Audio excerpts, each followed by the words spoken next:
Hello, guys and gals, me Mutahar, and you guys know that there may potentially be a cartel abound. I'm not talking about the cartels you see on Hollywood, the ones with chainsaws, or, the ones that are always shooting each other up. No, I'm actually talking about cartels, possibly in the computer space, the nerdiest type of cartels. What cartel are we talking? The RAM cartel. Now, ladies and gentlemen, why do our computers cost so much?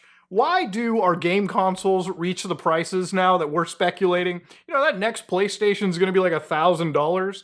Well, it could be because we have a very, very severe memory shortage. And honestly, it's caused a lot of people to look at some of the companies making the stuff and wonder, man, maybe these guys are just like kind of colluding together. Maybe they just don't want to make anything. Maybe they don't want to make the supply so that we, the people, can buy them. And, maybe, just maybe, if you took it to court enough, like we're about to see today, you might prove that there is, in fact, a cartel. And what's the fun fact about this? Well, we actually did have a RAM cartel all the way back in the late 90s, early 2000s. So let's get started with the meat and potatoes of this video over here. Obviously, I've seen the Gamers Nexus sort of video. He kind of covered this a little bit too. But this is not something that is super new. It's not something that we haven't seen. For the last year, 2 years, if you've noticed the price of computer memory, you went from having, sticks of 2 by 8 gigabytes, just this small kit, something that, would have been in like your average pre-built computer, go from around $50, maybe $60, all the way up to above $150, okay? And again, according to companies like Valve, for instance, who made the Steam Deck or a Steam machine, you know why your Steam machine costs so much? You know why your Steam Deck went up in price? It's because companies like Valve, a lot of these companies, Xbox, Microsoft, all these guys, it's actually difficult for them to get memory, DRAM, anything. Because guess what? You got AI companies, you got governments. These guys are small potatoes. So Valve, in the last couple days, pretty much was like saying, listen, there is a lagging bulk supply by at least 3 to 6 months. Effectively meaning that it's still about to get worse, okay? It's still gonna get bad. So basically, if you go to the store right now, if you go to like old Canada Computers, for instance, and just look up, just memory in your area, you'll find that sticks of like 32 gigabytes, like this kit right here, $689, okay? I bought these like kits, probably around less than 50 to 60% of the price that I'm seeing here, long time ago. When I updated my computer to like 128 gigs of memory, that might have been the best financial decision that I've ever made. Back in the day, there were a lot of people who were like, Muda, why didn't you buy NFTs? Muda, why didn't you invest in Bitcoin?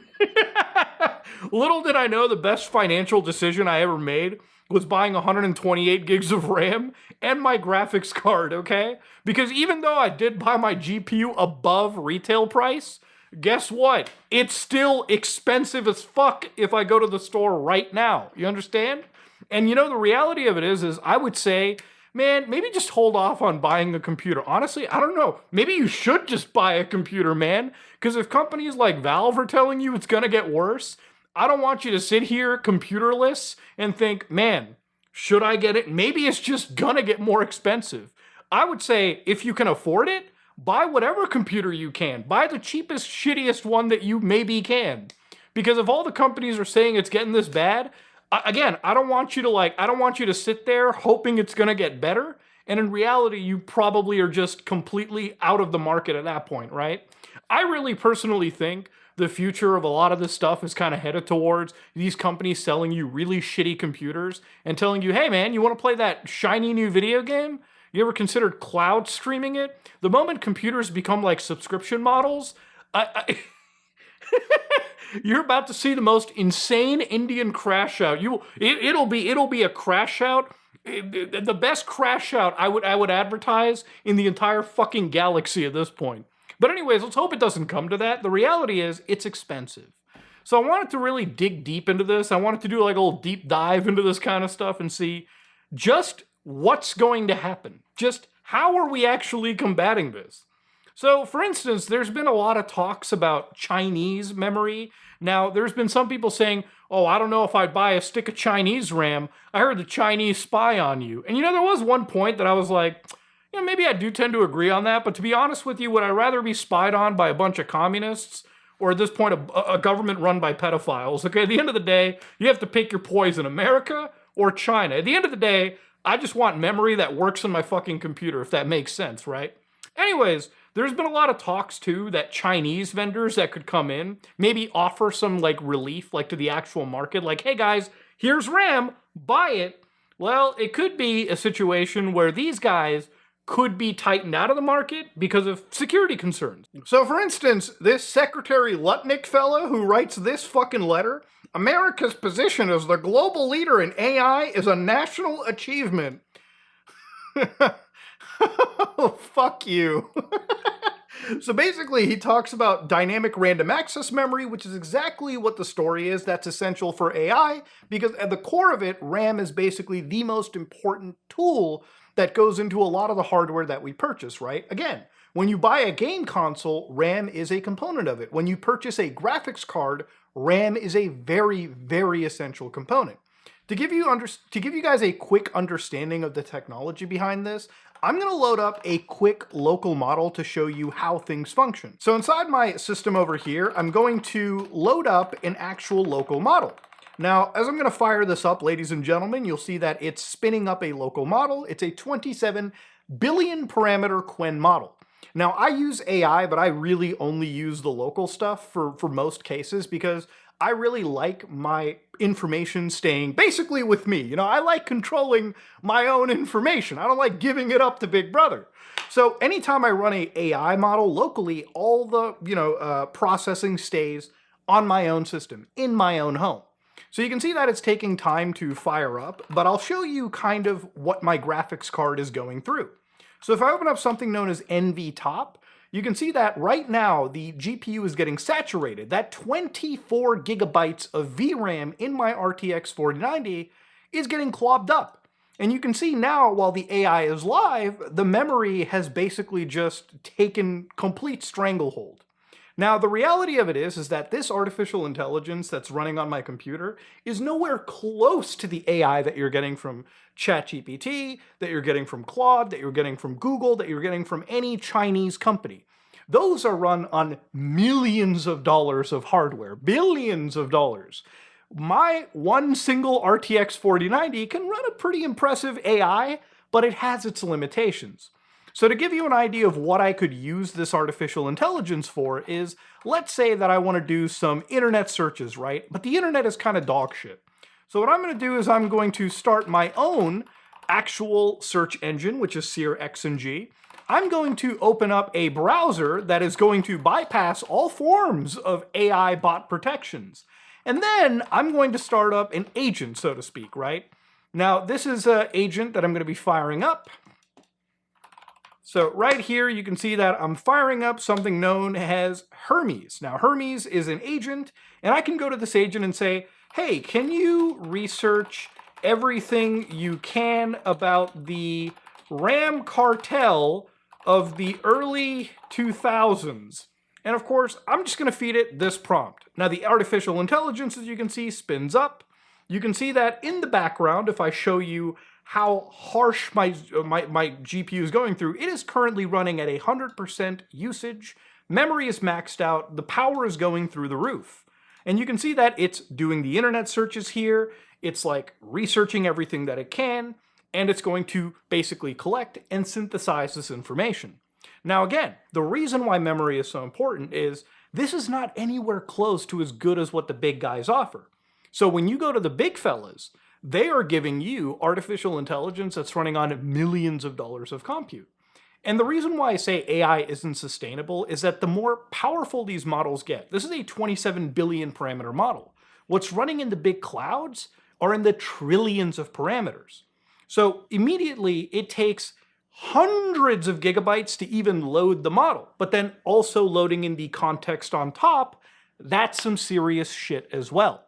So when you factor in everything, the better these models become, the more expensive it costs to host and distribute them to the average person. So again, you can see that my local artificial intelligence did its job and it researched the DRAM cartel. Now, is it as good as somebody would find on Claude, for instance? Probably not. But I think for somebody that's wanting to use AI to internet search, it's probably pretty decent. It probably made hallucinations. I'd have to read every aspect of this. But again, to go back while the AI is kind of working, reading the message over here, you can see that leading Chinese memory manufacturers are all closely intertwined with the Chinese military. Thus, every memory purchased by a US company will directly subsidize the People's Liberation Army's development of this critical dual-use technology. US reliance on Chinese memory producers will expose Western manufacturers to a deluge of state-subsidized Chinese memory, putting our manufacturing base and supply chains at risk. So even if there is another market coming from the country that we're not 100% friends with, it gets blocked, not because, we live in a fair, free fucking market.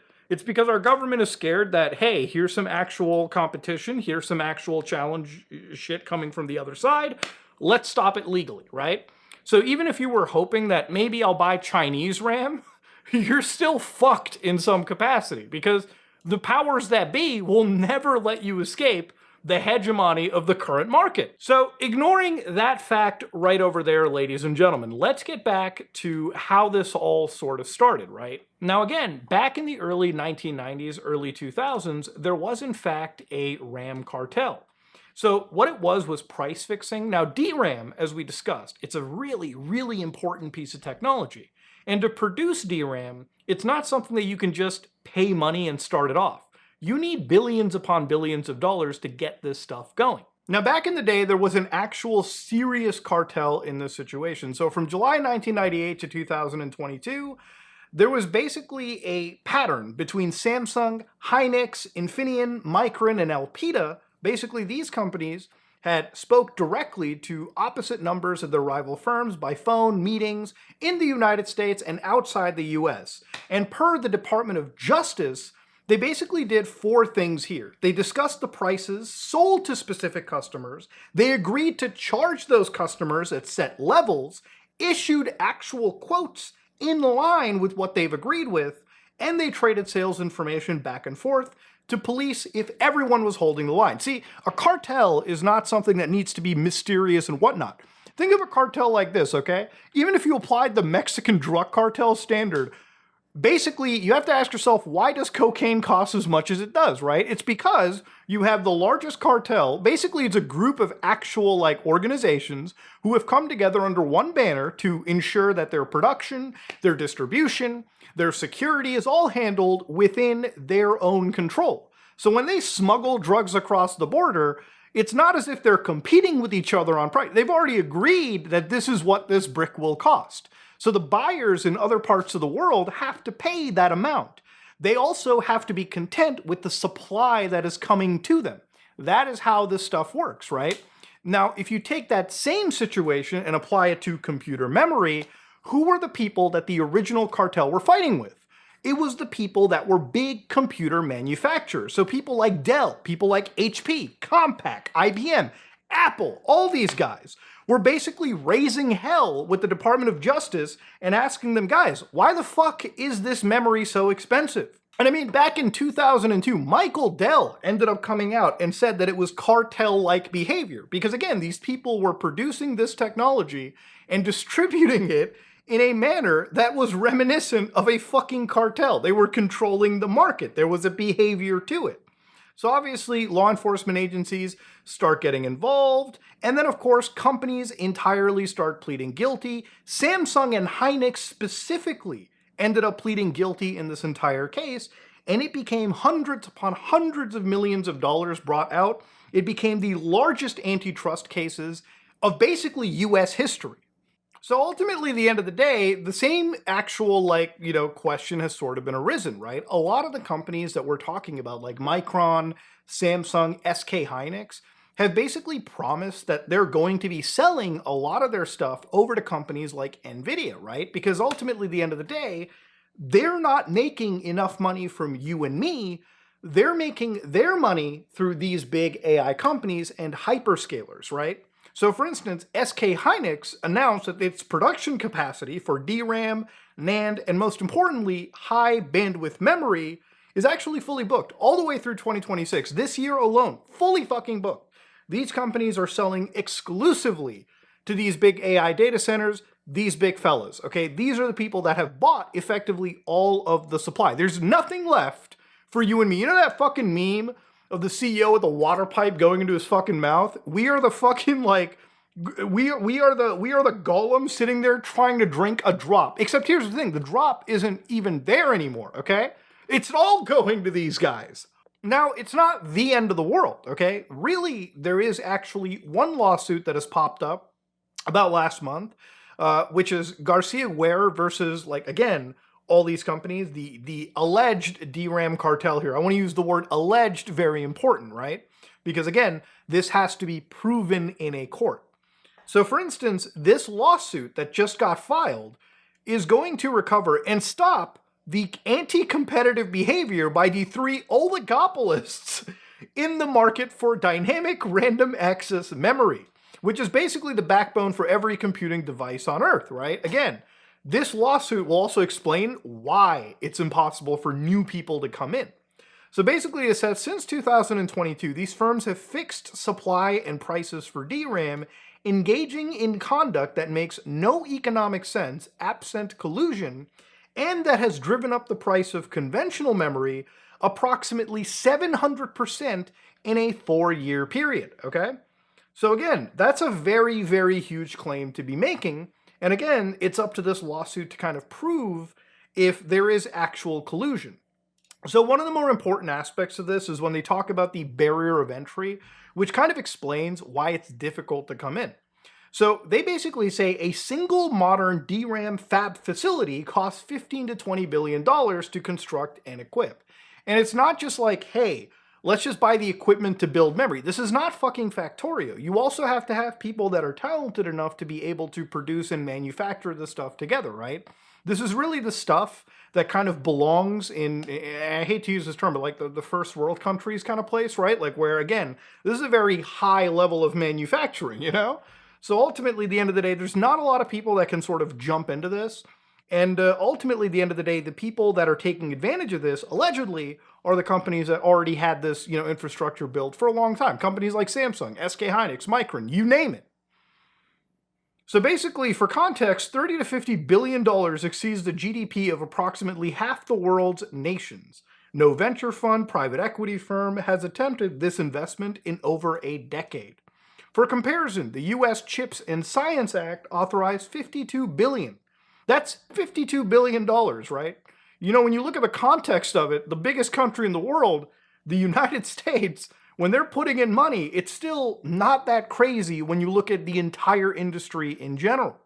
And so what that effectively means too is that basically the companies that are able to do this, like Samsung and whatnot, it's not a business that you can easily jump into, which makes it so that if you're allegedly running a cartel, for instance, it's easier to do that.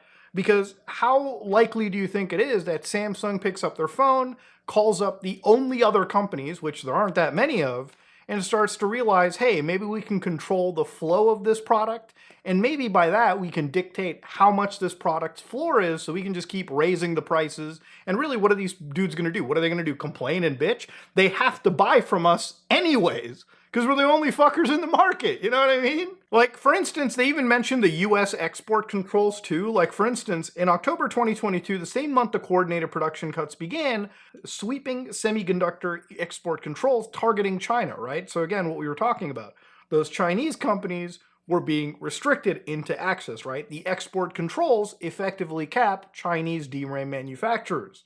These firms cannot meaningfully manufacture competing DDR5, yada yada yada, as they cannot acquire the equipment necessary to do so.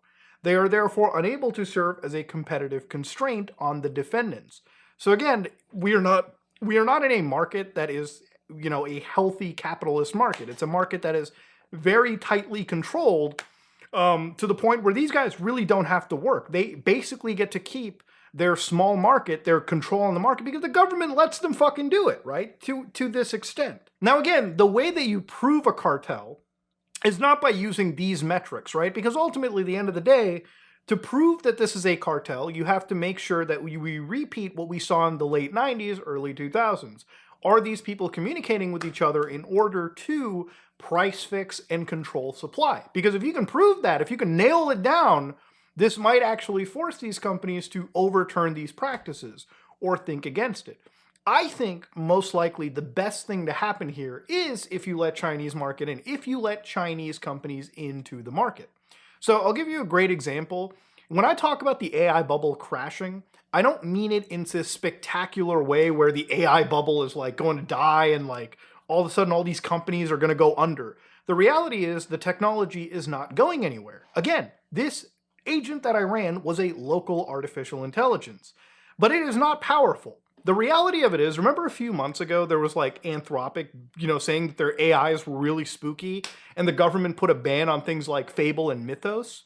Well, ladies and gentlemen, apparently in the last few, like I would say in the last week or two, there have been models like Kimi K3 that have benchmarked roughly the same as Fable. So basically, China has created their own version of Fable. But interestingly enough, this version of Fable will be fully downloadable on July 27, 2026.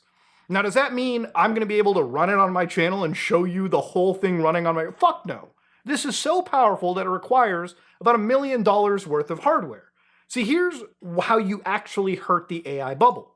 If you look at things like Claude Fable, right? This is sold to you in these $10 per, million tokens, $50 million token output. Like, this is the pricing for artificial intelligence.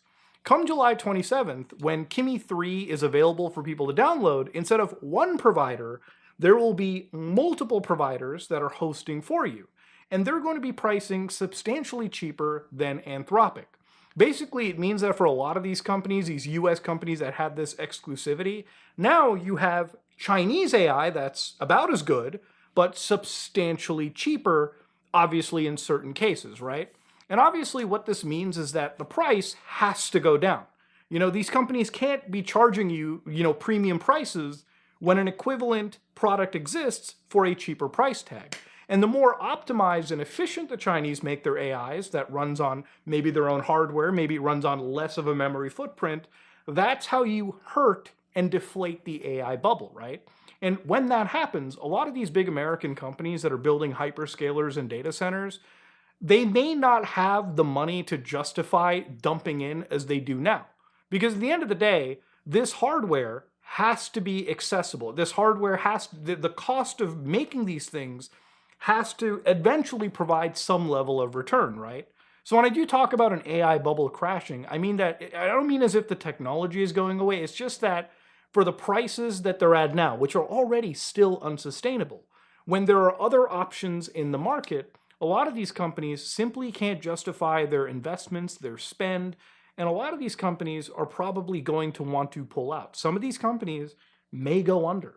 And ultimately, at the end of the day, the more of these companies that are currently keeping a stranglehold on our hardware going under, that means eventually those markets free up and maybe we start coming back to some level of normalcy, right? Or it could be the other way around. Look, it could be that these American companies kind of adopt these like Chinese AIs or adopt some of their practices and just keep investing in data scalers and they keep their prices down. And maybe there's like a whole readjustment. But then again, that takes a much smarter mind than mine. I'm just hoping that because there's actual competition, the age of bilking us out of our fucking, artificial intelligence, bilking us out of like our hardware, selling this same shit back to us at like premium currencies is going to eventually drop.